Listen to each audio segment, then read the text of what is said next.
Spare. Prince Thicko. Hello, I'm H.G. Tudor, continuing my analysis of Spare. Harry tells us that he completed his education at Eton in June 2003. He had to put some hard work in, and he got some extra tutoring. And he then explains that he was accused of cheating. He says, an art teacher came forward with evidence of cheating, which turned out not to be evidence of cheating. It turned out to be nothing at all, and I was later cleared by the exam board. But the damage was done, the accusation stuck. Now, of course, this is something that has hung around repeatedly with regard to Prince Harry, the suggestion that because he's not particularly bright, he had to be helped to get through his art examination. He says that there was no actual evidence of this, though rather strange why an art teacher purportedly came forward with evidence of cheating then. Was he cleared by the examination board because he hadn't cheated? Or was it a case of, look, we don't want to be accusing a prince of the realm of cheating, so shut up, art teacher, otherwise you'll be sacked, get back in your box, go and replace the crayons that Harry's nicked from the art room, and we'll say no more of it. Difficult to know. And of course, once again, is Harry the unreliable narrator here? On the one hand, if he has had a lifetime of people talking shit about him, then it's clearly understandable that he would want to redress the balance. Although, of course, members of the royal family would say to him, look, matey boy, this is how it goes. You're in a privileged position. People are going to talk about you. And because we don't deign to engage with them a lot of the time, they're going to fill the gaps with tittle-tattle. You just need to take it on the chin. Now, Harry, of course, with his empathic trait of justice, allied, of course, with his narcissistic traits of pride, would probably think to himself, no fair. That isn't right. Why should they be able to write what they want about us when it's patently incorrect and untrue? And therefore he would fight against it. There'll be those of you that would think to yourselves, well, that's the way that it is. You just need to take it on the chin. When you're famous, the press will make mileage out of your name in order to get people to read and listen to and watch pieces about you from which they earn revenue. And that's the price that you have to pay for being well known and famous. And there'll be others that will say, no, why should it be like that? Just because I'm famous, I shouldn't have to tolerate untruths being told about me. Undoubtedly, you'll have a view as to where you see the line being drawn in that respect. The problem that Harry's got, of course, is that we know that he has engaged in the telling of some porky pies, finding himself in that position as a consequence of the diminution of his emotional empathy occasioned by the circumstances in which he finds himself. For instance, he lied about not taking cocaine. We understand why he did so, but nevertheless, he told a lie. And there are other instances, which I'm sure that you'll be able to issue forth in your own minds as you listen to me, of occasions where he has told lies. And the problem this presents is this. What do we believe in what he's written, and what do we recognise as untruths? And it becomes rather difficult in some instances to discern the two. But he kicks off talking about that, and he explained that he wanted to tell the world that he didn't cheat, but the palace wouldn't let him. And again, reference is made to the never complain, never explain. And therefore, he then protests about the fact that how on earth do you cheat on an art project? Well, I suppose you cheat on it by having access to information that you wouldn't have, or that somebody else has done it for you. So there's two ways I can think just off the top of my head, Harry, of how you might cheat. And he said this was unfortunately the start of that official title of Prince Thicko. Not something, of course, that he's particularly pleased about. And he thought, yeah, this is something that's going to go on. And he was told by his father, look, pay no attention to it. But clearly, sensitive individual that he is, it got under his skin. Next, he moves on telling us about the farm in Australia. And the family were called the Hills that owned it. And he basically said that I came from a green place and I now found myself in a brown place. I wonder if that reminded him of the water at Balmoral. He doesn't appear to make that connection on this occasion. And he explained that he wasn't somebody who dealt with heat particularly well, just like his father. And he explained that it was difficult for his bodyguards as well, in terms of them dealing with the heat, and their lodgings were not particularly salubrious. And of course it is interesting that Harry often does mention the situation for his bodyguards, which does demonstrate a consideration for others, where he talks about what their situation would be. He was living in the main house with the hills, and he again gives some description of what all of that was like, the ghostwriter providing us with, again, a reasonably evocative picture of what that was there. And he explained that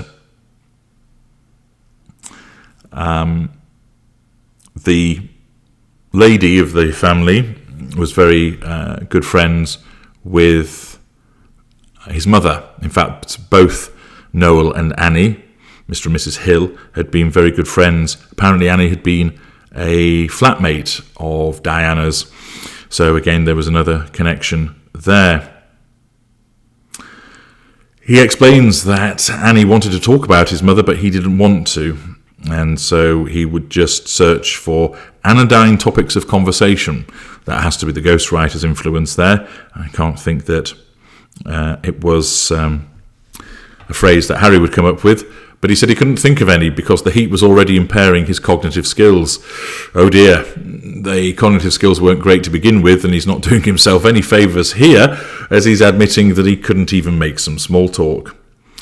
And then he explained that the remedy was hard work, sweaty, non-stop labour. And he explained that he had to be a whisperer with the animals, a reader of the skies and the land, and you had to possess a superior level of horsemanship. He thought that he knew his way around a horse, but he realised that the Hills had been born in their saddles. And he talks a bit about their interactions, and then he talks about the start of the chores before the sun would come up and all the various things that would involve. And he would talk about collecting stray cattle and ensuring the way that one would go about that and how it was done to make sure that it was effective. He also learnt a new lexicon from George, who he was working with, and he goes into quite a bit of detail about all of the things that were done on the farm and dealing with the cattle. And then at the end of the day, he would have a shower, roll some cigarettes and sip some cold beers, and sit with George and gaze into the distance. And then he talks about how when a storm comes and the rain and how important that was and what a blessing it was that. He starts talking about the stars and relays the information that he had conveyed to him when he was in Botswana. And he then says that he was mesmerised by the stars, and normally they would hit the sack about 8:30. And interesting, he said that he wasn't afraid of the dark any longer. He craved it, and he slept solidly. He had no days off, and he noticed that his British accent was being eroded somewhat by hanging around with an Australian. And then once again, is interesting because he makes reference to his hair, and he said that he gets a new name called Spike, based upon the fact that he had posed with an animal at Taronga Zoo, and that basically his hair looked like that of an animal, an echidna, and therefore somebody pointed out that the animal has got the same hair as him, and therefore he ended up being called Spike.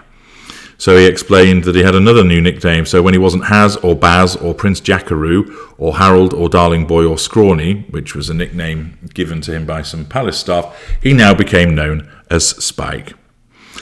And then he would explain that he receives a package that comes from London, and this then took him straight back to life in London.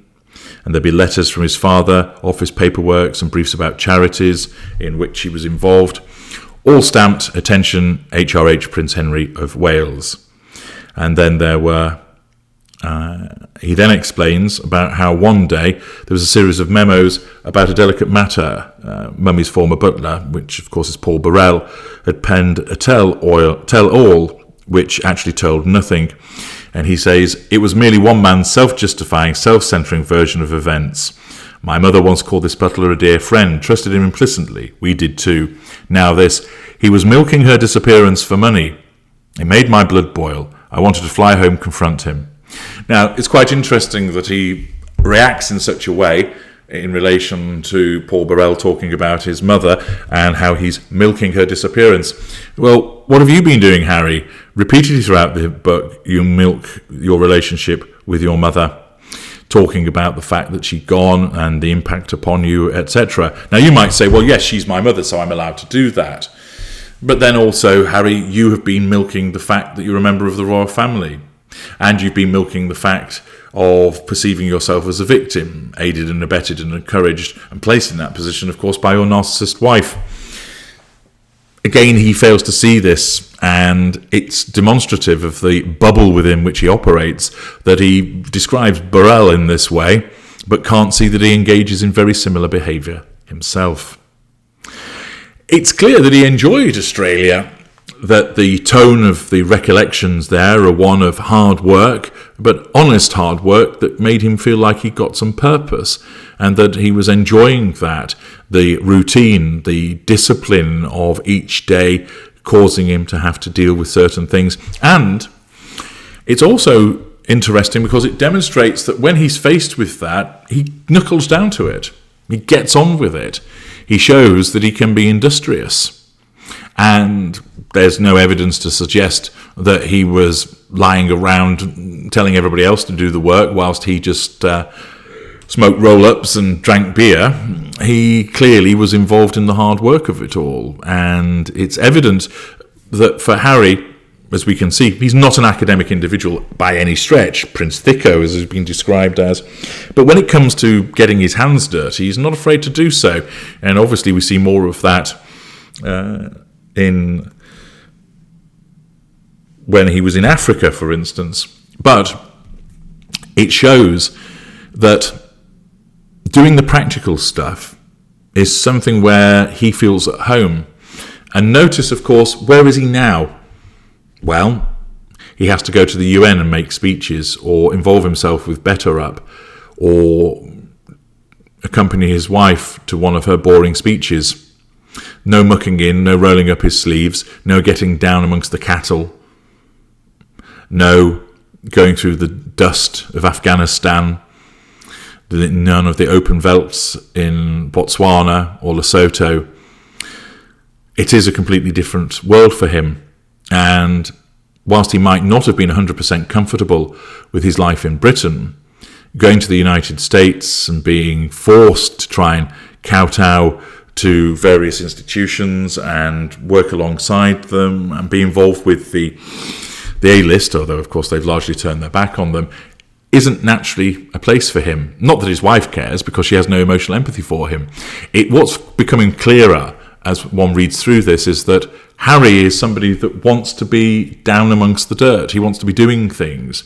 He's not cut out for the cerebral.